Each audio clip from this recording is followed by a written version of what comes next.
All right, so are you ready to jump into some New Zealand rugby? Always ready for some rugby talk. Well, let's get into Scott Robertson's first year coaching the All Blacks. It's been a bit of a roller coaster, hasn't it? It really has, and this opinion piece we've got here doesn't exactly hold back on the criticism of Razor. No, it does not. And it makes you think, can he really adapt after all that success with the Crusaders? Right. Can he make that winning formula work with the pressure of the national team? Yeah, I mean, the author seems to think that there's a disconnect there, like something's not quite clicking. Yeah, and one of the things they keep coming back to is this idea of ownership. Like Robertson needs to truly own the team this year in 2025. But what does that even mean?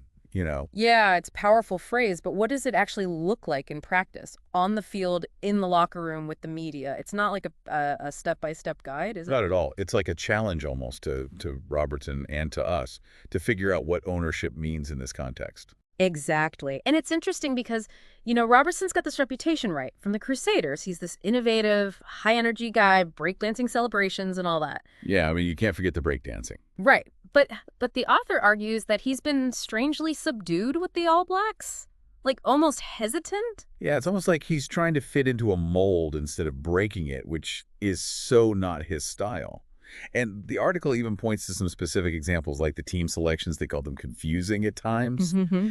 And the game plan apparently lacked the Crusaders' signature flair. Yeah, that attacking style. Yeah. So this is where the technical side gets interesting because, Robertson, he's known for favoring this fast-paced attacking style, relies heavily on offloads and improvisation. Yeah. But with the All Blacks, the author claims we saw a more conservative approach, almost like a return to that, structured, forward-dominated game of the past. Yeah, they actually brought up a specific example of Robertson relying on Damian McKenzie at fly half.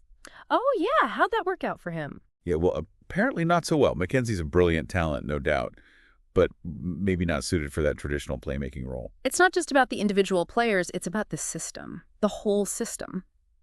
And the author argues that the system Robertson put in place initially, it just lacked coherence, which is a pretty damning assessment for a coach of his caliber. Right, because he's supposed to be this mastermind. So we've got this tension now between Robertson's reputation as an innovator and the author's claim that he's been too cautious, too predictable with the All Blacks. Yeah, And this whole ownership thing hangs over everything. it really does. It's almost like the author is saying, look, you had this incredible success with the Crusaders, doing things your way, empowering players, taking risks. Why are you playing it safe now? Where's that bold, dynamic coach we all know? It's a good question. And they really hammer that point home with the Ethan de Groot situation. Ooh, yeah, that's where things get interesting. Right. De Groot, a young prop, incredibly talented, but he was left out of the squad, and the reasons were never fully explained. So this is like the microcosm of the ownership question, isn't it? I mean, on the one hand, you could see it as Robertson setting a clear standard, like no player is above the team, no matter their talent. But it also raises questions about communication and player management. Was the message clear to De Groot? Did he understand why he was being dropped? Could it have been handled differently? We just don't know. Yeah, it's like Robertson's trying to exert his authority, but not quite nailing the execution. Yeah. And even the author contrasts his communication style with previous All Blacks coaches like Well, Steve Hansen. right. More direct. They describe Hansen as more direct, Hmm. more relatable, even when he had an agenda to push. Uh-huh. But there's this implication with Robertson that he's trying too hard to sound wise, using a lot of jargon and motivational phrases, but not really connecting on a genuine level. Yeah. And that can be a real problem, especially when you're trying to build trust and buy-in from your players. It's like he's lost his authenticity somewhere along the way. And that brings us back to this central question. Can Robertson rediscover that spark, that fearlessness that made him so successful with the Crusaders? It's a big question, and the answer might just determine the future of the All Blacks. Because if he can't, it's going to be an uphill battle to win over not just the players, but the entire nation. The All Blacks are more than just a team in New Zealand. They're a symbol of national identity. Absolutely. And that's what makes this whole discussion so fascinating. It's not just about rugby. It's about leadership communication and the pressure of expectations on the biggest stage. Couldn't have said it better myself. It's like the author's holding up this mirror to Robertson, showing him the contrast between his Crusader days and his current approach. Yeah. And there's this quote that really stuck with me. The author mentions how Robertson's mother used to say, "You might as well be hanged for a sheep as a lamb." Wow, what a quote. Right. It's like they're saying, go big or go home, Razor. Yeah, take those risks. I mean, think about what he did with the Crusaders. He built this team culture that was so unique. The breakdancing, the emphasis on player leadership, the all-out attacking style. It's fun to watch. That wasn't always perfect, but it was undeniably thrilling. And it brought them a ton of success. Yeah. And the author seems to be arguing that he needs to bring that same boldness to the All Blacks. Stop worrying about fitting into this, preconceived notion of what an All Blacks coach should be and just be himself. Yeah, because trying to please everyone is a recipe for disaster, especially in a rugby-mad nation like New Zealand. Everyone's got an opinion. Exactly. And remember, even with the Crusaders, Robertson wasn't afraid to make tough decisions. He benched star players, changed tactics mid-season, experimented with new combinations. He wasn't afraid to disrupt the status quo. Yeah. But now the author suggests he's been far too cautious with the All Blacks, almost hesitant to make those big calls, like with that whole Damien McKenzie situation. Yeah. It took him most of the season to realize that McKenzie, for all his brilliance, wasn't the right fit at fly half. Exactly. McKenzie's a phenomenal talent, but maybe his strengths lie elsewhere. And Robertson's initial insistence on playing him in that traditional playmaking role, well, it just didn't seem to click. No, it didn't.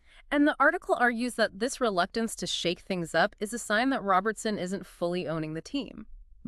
It's like he's letting the weight of history and expectation dictate his decisions instead of trusting his own instincts. Interesting. Now, to be fair to Robertson, the author does acknowledge that he eventually made some adjustments during that 2024 season. He simplified the game plan, moved away from McKenzie at fly half, and started giving some younger players a chance. Right. But they also point out that he was bloody slow in making those changes. Like they're saying, look, you've got the talent, you've got the vision, but you need to be more decisive, more proactive. There's definitely a sense of urgency in the author's words, almost like they're saying the clock is ticking. This 2025 season, it's a crucial opportunity for Robertson to really stamp his mark on the team. Yeah, he's at a crossroads.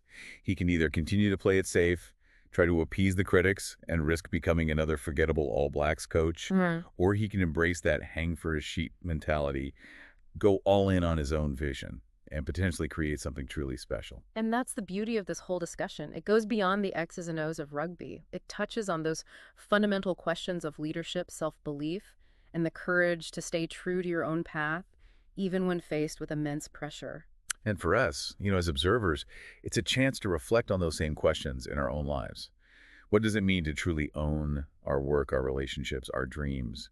How do we balance the expectations of others with the need to be authentic to ourselves? Those are profound questions, and I think this deep dive into the world of Scott Robertson and the All Blacks, it provides a fascinating lens through which to explore them. Absolutely. And as we head into the final part of this discussion, I'm really curious to unpack that final thought-provoking question that the author leaves us with. Me too. What does true ownership look like in the context of modern rugby, where players are increasingly vocal and influential? That's a big one. It's not just about the coach dictating everything anymore, is it? Right. Not at all. And that's where things get really interesting. We're moving into an era where the traditional power dynamics in sport, they're being challenged. Players are demanding more agency, more input, more of a say in how things are run. So how does a coach like Scott Robertson, who's built his reputation on being innovative and empowering, navigate this new landscape? That is the million-dollar question. It feels like we're almost talking about a whole new paradigm of leadership, right? It's not just about top-down authority anymore. No, it's not. It's about creating a shared vision, a culture of respect and collaboration. Exactly. And that's where I think Robertson's background with the Crusaders could actually be a strength. He's proven that he could create an environment where players feel empowered to contribute, to take ownership of their roles, both on and off the field. Yeah, he has. But how does that translate to the All Blacks, where the stakes are so much higher, the pressure's so intense? Can you really have that same level of player autonomy when you're representing an entire nation? It's a delicate balance for sure, but I think the key is finding a way to empower players without giving up control.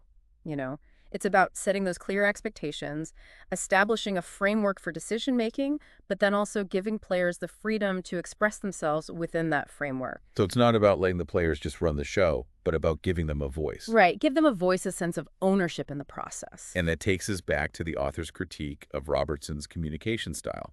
They felt like he was relying too much on jargon, on those, pre-packaged motivational speeches, not really connecting on a genuine level. Yeah, and that's such an easy trap to fall into as a leader. You think it's about projecting this image of confidence and authority, Yeah. when really it's often about vulnerability. Being willing to admit when you don't have all the answers you know. Oh. About actively listening to those around you. So maybe the key for Robertson is to just strip away some of that pretense that need to sound wise all the time and just be himself. Connect with the players on a human level, be open and honest about the challenges they're facing, and work together to find solutions. I think you're absolutely right. It comes down to authenticity. Being true to your own values, your own leadership style, and trusting that the players will respond to that. Because ultimately, that's what creates a strong team culture. It's not about dictating from the top down. It's about building that shared sense of purpose, a collective belief in what they're trying to achieve. And I think that's what the author's really calling for. They want to see Robertson step up, not just as a tactician, but as a leader, someone who can inspire, who can unite, who can truly embody that spirit of the All Blacks. It's a tall order, no doubt. But if Robertson can pull it off, if he can find a way to balance his own innovative instincts with the demands of this iconic team, the potential is there for something really special. It really is. And that's what makes this whole story so compelling. It's a reminder that leadership, it's a journey, not a destination. Yeah. It's about constantly evolving, learning, and adapting to the challenges that inevitably come your way. So as you go about your day today, think about the leaders you admire in sport and life. What qualities do they possess? How do they inspire those around them? And how can you apply those lessons to your own journey, whether you're leading a team or project or simply striving to be the best version of yourself? Because in the end, we're all on this journey together. And by sharing our experiences, our insights, our perspectives, we can all learn from each other and grow into the leaders we're meant to be.